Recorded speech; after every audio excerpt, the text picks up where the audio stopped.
మరో breaking news చూస్తున్నాం. తెలంగాణలో అకాల వర్షాలు మరోసారి బీభత్సం చేస్తాయి. గురువారం సాయంత్రం 4 గంటల సమయంలో ఒక్కసారిగా తీవ్ర స్థాయిలో విరుచుకుపడింది వర్షం. ముఖ్యంగా హైదరాబాద్ నగరంలో కొన్ని గంటల సేపు జనజీవనం మొత్తం కూడా స్తంభించిపోయింది. శివారు ప్రాంతాలైన అబ్దుల్లాపూర్ మేట్ నుంచి ఇటు పటాన్ చెరువు వరకు వర్షానికి నాలాలన్నీ కూడా పొంగి ప్రవహించాయి.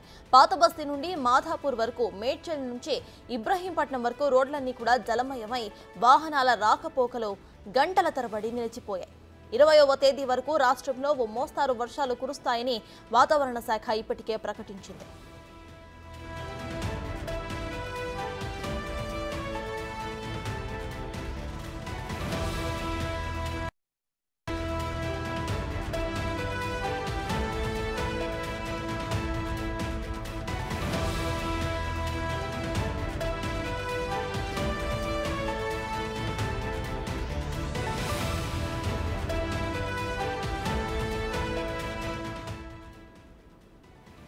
మొత్తానికి నిన్న హైదరాబాద్ అయితే వర్షం ముంచెత్తింది. అయితే ఇవాటి నుండి ఇంకో 4 రోజుల వరకు కూడా వర్షం పడే అవకాశాలున్నట్టు వాతావరణ శాఖ హెచ్చరించింది. ఈ విషయంపై పూర్తి డీటెయిల్స్ మా ప్రతినిధి రాంప్రసాద్ అందిస్తారు. రాంప్రసాద్, చెప్పండి, ఇవాటి నుండి 20వ తారీఖు వరకు అయితే ఇదే మోస్తారు వర్షాలు కురిసే అవకాశం ఉన్నట్టు వాతావరణ శాఖ చెప్పింది. అయితే నిన్న కూడా మనం చూసాము, వర్షాల వల్ల రోడ్లన్నీ కూడా జలమయమయ్యాయి. అయితే గవర్నమెంట్ కానీ వాతావరణ శాఖ కానీ ఇక్కడ ప్రజలకు ఏం చెప్తోంది? ప్రజెంట్ అక్కడ అప్డేట్స్ ఏంటి?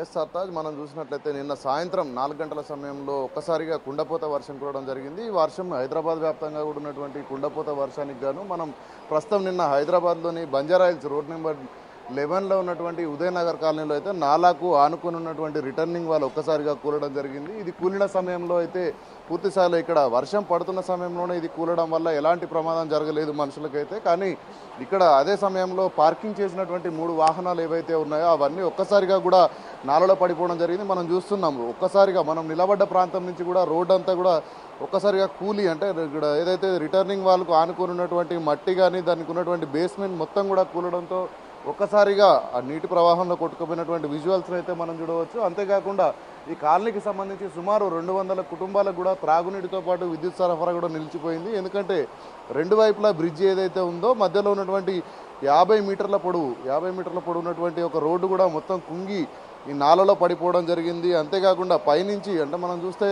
ఎగువ ప్రాంతాలలో ఉన్నటువంటి భారీ వరద నీరు కూడా ఒక్కసారిగా రావడంతో అయితే ఈ మొత్తం నాలాకు సంబంధించినటువంటి రిటర్నింగ్ వాల్ కూడా మొత్తం కూలిపోవడం జరిగింది. దీని కింద ఉన్నటువంటి మట్టి అంతా కూడా కిందికి జారిపోవడంతో ఎలాంటి సపోర్ట్ లేకపోవడం కారణంగానే ఒక్కసారిగా కుంగినట్టు ఇక్కడ స్థానికులు చెప్తా ఉన్నారు. నిన్న గంటపాటు కురిసినటువంటి వర్షం, భారీ వర్షం, మనం హైదరాబాద్ వ్యాప్తంగా చూస్తే ఖైరతాబాద్, బంజారాహిల్స్ ఇతర ప్రాంతాల్లో సుమారు 10 సెంటీమీటర్ల వర్షం కురిసినట్లయితే ఇక్కడ ప్రజలు తెలుపుతా ఉన్నారు. అంతేకాకుండా షేక్పేట్లో కూడా 8.7 సెంటీమీటర్ల వర్షం అయితే కురవడం జరిగింది. ఈ అకాల వర్షం ఒక్కసారిగా హైదరాబాద్ను అయితే అతలకుతలం చేసింది. దీంతో జనజీవనం అంతా కూడా స్తంభించిపోయిందని చెప్పవచ్చు. ఒక్కసారిగా కురిసినటువంటి వర్షానికి నగరవాసులందరూ కూడా, ప్రజా రవాణా కానీ ప్రజలందరూ కూడా ఎక్కడికక్కడ స్తంభించిపోయినటువంటి పరిస్థితి అయితే ఉంది. ఈ నాలాలలో మనం చూసినట్లయితే గతంలో పేరుకుపోయినటువంటి చెత్త కూడా ఒక్కసారిగా వచ్చినటువంటి భారీ వరద నీటితో అయితే ముందుకు వాటర్ కింది ప్రాంతానికి వెళ్తున్న క్రమంలో అయితే ఇక్కడ చాలా వరకు నాలాలన్నీ కూడా ఉప్పొంగి ప్రవహిస్తున్నటువంటి పరిస్థితి. అంతేకాకుండా భారీ వర్షం కారణంగా అయితే రోడ్లన్నీ కూడా ఒక్కసారిగా ఎగువ ప్రాంతంలో ఉన్నటువంటి నీరంతా కూడా రోడ్ల మీదకి వచ్చి చేరడంతో హైదరాబాద్లో ఉన్నటువంటి ప్రధాన రహదారులన్నీ, నిన్న మనం చూసినట్లయితే హైదరాబాద్లో ఉన్నటువంటి బంజారాహిల్స్లో తాజ్ కృష్ణ హోటల్ వద్ద అయితే ఒక కారు కూడా నిలిచిపోవడం జరిగింది. కారు సుమారు గంట పాటు వర్షం పడుతున్న సందర్భంలో అయితే ఒక్కసారిగా నదులను తలపించే విధంగా అయితే రోడ్లన్నీ మారాయి. ఈ జలమయమైనటువంటి రోడ్లపై అయితే ప్రజలు కొంత రోడ్లు దాటేందుకు కొంచెం ఇబ్బంది పడ్డటువంటి పరిస్థితులు కూడా ఉన్నాయి. అంతేకాకుండా మనం ప్రస్తుతం నాలా ఎక్కడి నుంచి అయితే ఇక్కడ పడిపోయిందో రిటర్నింగ్ వాళ్ళు అక్కడే ఉన్నాం, చూడవచ్చు. ఇక్కడ విజువల్స్ కనుక చూసినట్లయితే పూర్తి స్థాయిలో రోడ్ అంతా కూడా ఇక్కడ డ్యామేజ్ అయినటువంటి పరిస్థితిని మనం చూస్తున్నాం. రోడ్డుతో పాటు దీని కింద మనకు చూసినట్లయితే వాటర్ పైప్ లైన్ కూడా సుమారు ఈ కాలనీలో డౌన్ ఏరియాలో ఉన్నటువంటి 200లకు పైగా కుటుంబాలకైతే ఈరోజు త్రాగునీరు అందించలేనటువంటి పరిస్థితి అయితే ఉంది. ఎందుకంటే ఒక్కసారిగా కూలినటువంటి రోడ్డు కింది భాగంలో ఉంది. అంటే రోడ్డుకు మనం చూడవచ్చు, హైదరాబాద్ వ్యాప్తంగా కూడా రోడ్డుకు మధ్యలో అయితే వాటర్ పైప్ లైన్ సప్లై అనేది ఉంటుంది. ఆ ఒక్కసారిగా రోడ్డు కూలడంతో అయితే వాటర్ పైప్ లైన్ సప్లై కూడా పూర్తి స్థాయిలో పైప్లన్నీ కూడా ఇక్కడ పగిలిపోయినటువంటి పరిస్థితి. అంతేకాకుండా రోడ్డు మధ్య భాగంలో చీలడంతో అయితే నాలాలో కూడా సగం వరకు ఈ యొక్క రోడ్డుకు పహమించినటువంటి భాగాలు వచ్చాయి. ఇక్కడ చాలామంది కాలనీ వాసులు ఉన్నారు. మనం అడిగి మాట్లాడే ప్రయత్నం చేద్దాం. ఎందుకంటే వాళ్ళకు ఒక్కసారిగా ఇది ఊహించినటువంటి ఘటన. ఈ కాలనీలో గతంలో ఎప్పుడు కూడా ఇలాంటి పరిస్థితులు రాలేదు.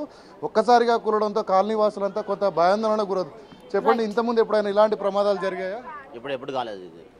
అంటే నిన్న వర్షం పడుతున్న సమయంలో ఇక్కడ ఎవరైనా ఉన్నారా? అప్పుడు ఉన్నాం, మేము ఇక్కడనే ఉన్నాము. ఇక్కడ వర్షం వాటర్ ఫ్లోకి బండ్లన్నీ వెళ్ళిపోతుంటే ఎవరో బట్టలు తీసుకొనేసి అందరూ బట్టలు తీసుకొని పాత చీరలు తీసుకొని బండ్లన్నీ కట్టి పెట్టాము ఇక్కడ ఆ ఫ్లో అవుట్కి పోకుండా. దాని తర్వాత ప్రకృతి వైఫల్యం ఇది, ఎవరేం చేసింది కాదు, కాలం చేసింది కాదు. ఎంత సెంటీమీటర్ వల్ల దానికంటే డబల్ పడ్డది. అది ఎగ్దం వజన్ అయిపోయి పడిపోయింది అది అంతే. అంటే దీంట్లో కొన్ని ద్విచక్ర వాహనాలు కూడా కొట్టుకుపోయినాయి అంటున్నారు. వాహనాలు ఏం కొట్టుకోలేదు సార్. ఒక వాహనం గిడ పడితే మేమే దాన్ని తాడలేసి కట్టి అక్కడ షట్టర్ కేసి కట్టి పెట్టినాము.